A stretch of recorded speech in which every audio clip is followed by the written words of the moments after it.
बिस्मिल्लाहिर्रहमानिर्रहीम। अस्सलाम वालेकुम। मैं हूं फ़याज़ महमूद और आप देख रहे हैं फ़याज़ महमूद यूट्यूब चैनल। नाज़रीन, बात करेंगे ज़हरा काज़मी केस की। कुछ लोगों के लिए तो अच्छी ख़बर है और कुछ लोगों के लिए बुरी ख़बर है।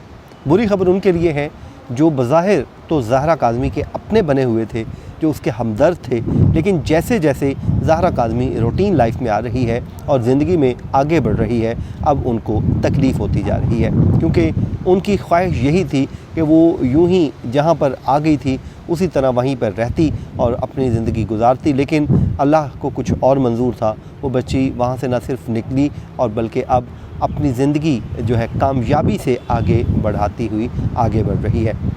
पहले जो है बच्ची घर गई वापस, उसके बाद उसने रूटीन लाइफ में वापस आना शुरू हुआ और उसके बाद आपको ये थोड़े इवेंट्स इसलिए मैं बता रहा हूँ कि देखिए कैसे ग्रेजुअली चीज़ें रूटीन में वापस आ रही हैं। लोग गलत काम करते हैं और एक छोटी सी गलती इंसान के लिए देखें कितनी मुश्किल हो जाती है कि अब उस बच्ची को वापस आने में ज़िंदगी की जाने कितना एक टाइम लग रहा है।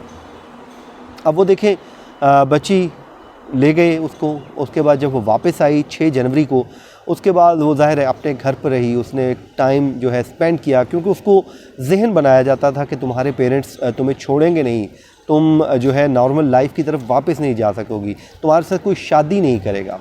अब आप देखिए कि किस तरह उस कच्चे ज़हन की बच्ची को वर्गलाया जाता था, किस तरह उसको कमज़ोर किया जाता था कि ये हमेशा हमेशा यहीं पर है। लेकिन उस बच्ची ने स्टेप लिया। जब वो कुछ अरसा चाइल्ड प्रोटेक्शन ब्यूरो में रही, वहाँ पे उस बच्ची ने फ़ैसला किया कि उसे अपने पेरेंट्स के साथ वापस जाना है। वो वापस आ गई और आहिस्ता आहिस्ता वो रूटीन लाइफ की जानिब वापस लौटना शुरू हो गई।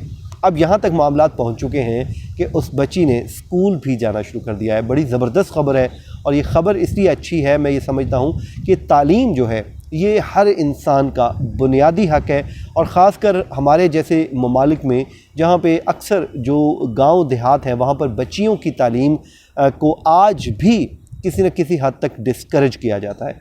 तो जब भी कोई बच्ची तालीम हासिल करती है तो मुझे दिली तौर पर खुशी होती है कि चले एक जो बच्ची पढ़ जाएगी तो उसकी नस्लें ना सिर्फ संवरेंगी बल्कि वो मुल्क व कौम की खिदमत के लिए एक पूरी नस्ल तैयार कर देगी। तो उस बच्ची ने एडमिशन ले लिया है। वहीं से जो सिलसिला जहाँ से मुनक़ता हुआ था वहीं से शुरू हुआ है और 8वीं क्लास में उसने एडमिशन ले लिया है। आज उसका क्लास में दूसरा दिन था, बड़ा ज़बरदस्त दिन गया। अब कुछ सवालात आपके जहन में होंगे जो मेरे जहन में भी था। पहला सवाल ये था कि बच्ची की सिक्योरिटी को कैसे यकीनी बनाया जाएगा। यकीनन ये आपके जहन में भी यही सवाल आया होगा कि जी बच्ची की सिक्योरिटी को कैसे यकीनी बनाया जाएगा। तो जनाब इसके लिए पूरा एक प्लान तैयार किया गया है। एक तो जो है उनके वालिद मेहदी अली काज़मी साहब बड़े बाहिम्मत इंसान हैं, बड़े ज़बरदस्त इंसान हैं। आप देखिए अक्सर जब इस तरह के केसेस सामने आते हैं तो गैरत के नाम पे लड़कियों को या लड़कों को यूँ मार दिया जाता है, कोई एक्सेप्टेंस नहीं होती, जिसका नाजायज़ फ़ायदा उठाते हैं ये वो लोग। जब बच्ची इस तरह या तो वो खुद गलती कर जाए या जिस तरह इसको ले जाया गया इसको ले जाया जाए, उसके बाद वो मामला जो होते हैं बच्ची को एक बात बार बार कही जाती है कि जो तुमने काम कर दिया है इसके बाद तुम्हारी सोसाइटी में एक्सेप्टेंस नहीं है। पेरेंट्स को तो भूल जाओ, वो तो किसी सूरत तुम्हें एक्सेप्ट नहीं करेंगे। तो ये वो नुक्ता होता है जिसकी बुनियाद पे बच्ची उम्र भर जुल्म भी सहती है, अपने साथ होने वाले हर जुल्म को बर्दाश्त भी करती है, क्योंकि वो ये बात समझ चुकी होती है कि अब वापसी के रास्ते बंद हो चुके हैं। लेकिन मेहदी अली काज़मी ने एक नई मिसाल कायम की कि क्योंकि वो जानते थे कि उसकी बच्ची खुद नहीं गई थी, ले जाया गया था। ये उनका एक मौक़िफ़ है और पहले दिन से मौक़िफ़ है और इस मौक़िफ़ को लेकर वो डटे रहे, महाज पर खड़े रहे और उनको कामयाबी ये मिली कि बेटी वापस लौट आई और अब उसको स्कूल में भी दाखिल करवा दिया है और अब वो बच्ची अपने स्कूल में अपनी बहन के साथ जाकर पढ़ती भी है। अब सिक्योरिटी की रह गई बात, तो सिक्योरिटी का ज़ाहिर है मेरे जहन में सवाल आया तो मैंने इस सवाल का जवाब मांगा। मैंने कहा जी सिक्योरिटी को कैसे यकीनी बनाया जाएगा, तो मुझे बताया गया कि जनाब सिक्योरिटी के लिए फुल प्रूफ इंतज़ामात हैं। एक तो जो है फ़ादर ख़ुद बच्ची को स्कूल छोड़ते हैं, ख़ुद लेकर आते हैं। सेकेंडली स्कूल में किसी भी गैर मुतल्लका शख्स के आने जाने की पाबंदी होती है। सीसीटीवी फुटेजेस हैं, वहाँ पे सीसीटीवी कैमरास लगे हुए हैं और जो है बच्ची को पेरेंट्स के हवाले ही किया जाता है। कोई भी गैर मुतल्लका शख्स वहाँ पर ना आ सकता है ना जा सकता है। ये सिर्फ इस बच्ची की हद तक नहीं, दीगर जो बच्चे पढ़ते हैं वो भी हैं। दूसरा ज़ाहिर है स्कूल का नेम हम डिस्क्लोज़ नहीं करेंगे, ना ही करना चाहिए। बहरहाल जो मामला है इस हवाले से चाइल्ड प्रोटेक्शन यूनिट को भी आगाह किया गया और उनको स्कूल का नेम भी बताया गया। लेकिन चाइल्ड प्रोटेक्शन यूनिट ने भी बड़ी ज़बरदस्त तरीके से इसको वो कहते हैं ना कि कॉन्फिडेंशियल चीज़ें रखी और कोर्ट को ज़रूर आगाह कर दिया कि जनाब बच्ची इस टाइम बड़ी ज़बरदस्त लाइफ गुजार रही है, रूटीन लाइफ में वापस आ चुकी है, हत्ता कि अपने उसने स्कूल भी जाना शुरू कर दिया है। तो इससे अच्छी खबर हो ही नहीं सकती। तो मेरी दुआ है कि अल्लाह ताला इस बच्ची को न सिर्फ कामयाब करे बल्कि अपने माँ बाप के लिए खुशियों का सामान भी बनाए। अब आपको याद होगा कि रूटीन लाइफ में आने की बात ही देखिए कि ये इसी संडे की बात है कि बच्ची अपनी फैमिली के साथ गई, पिकनिक पे गई, फ़िशिंग की वहाँ पर उसने दिन भर एंजॉय किया और ख़ूबसूरत दिन गुजारा। यानी कि ये एक मुकम्मल रूटीन लाइफ शुरू हो चुकी है।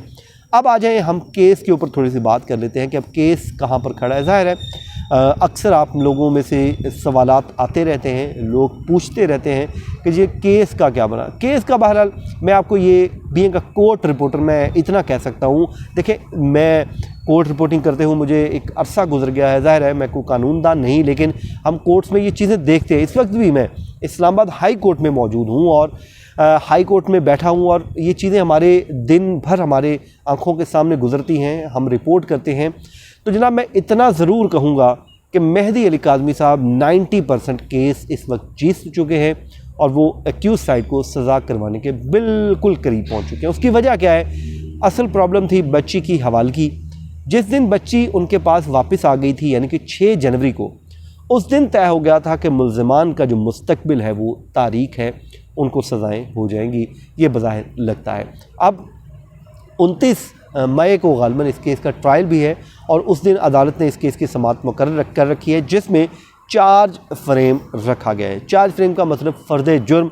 अक्सर आप में से लोग ये समझते हैं कि शायद फ़र्द जुर्म कार्रवाई समझते हैं कि सज़ा सुना देगी, ऐसा नहीं होता। हमारा जो फ़ौजदारी का जो कानून है, ज़ाब्ता फ़ौजदारी के तहत इसमें ट्रायल चलाया जाता है, तो उसके लिए किसी भी शख्स को कन्विक्ट करने से पहले उस पर चार्ज फ्रेम किया जाता है। उसको उसके ऊपर लगे हुए तमाम तर एलिगेशंस बताए जाते हैं कि भाई तुम पर ये इल्ज़ामात हैं, क्या इसको तुम मानते हो? तो शख्स ज़ाहिर है वो कोई भी नहीं मानता, वो कहता है जी मैं इसको नहीं मानता। फिर जो प्रोसिक्यूशन होती है उसको कहा जाता है जनाब आप अपना एविडेंस ले आएँ ताकि इस केस को आप साबित कर ले। जो आपने इल्ज़ाम लगाया है, जो मुल्ज़िम है वो तो नहीं मान रहा, तो आप इसको साबित कर दीजिए। तो फिर वो अपने एविडेंस लाता है, विटनेस को लाता है, विटनेस बॉक्स में खड़ा किया जाता है, उस पर क्रॉस एग्जामिन होती है। एक्यूज़ जो है फेवरेट चाइल्ड होता है कोर्ट का, तो इसलिए उसको भरपूर मौका दिया जाता है अपना मुकदमा लड़ने का। तो 29 मई को अगर अदालत इस पर चार्ज फ्रेम करती है तो फिर उसके बाद बाज़ाब्ता तौर पर ट्रायल का आगाज़ होगा।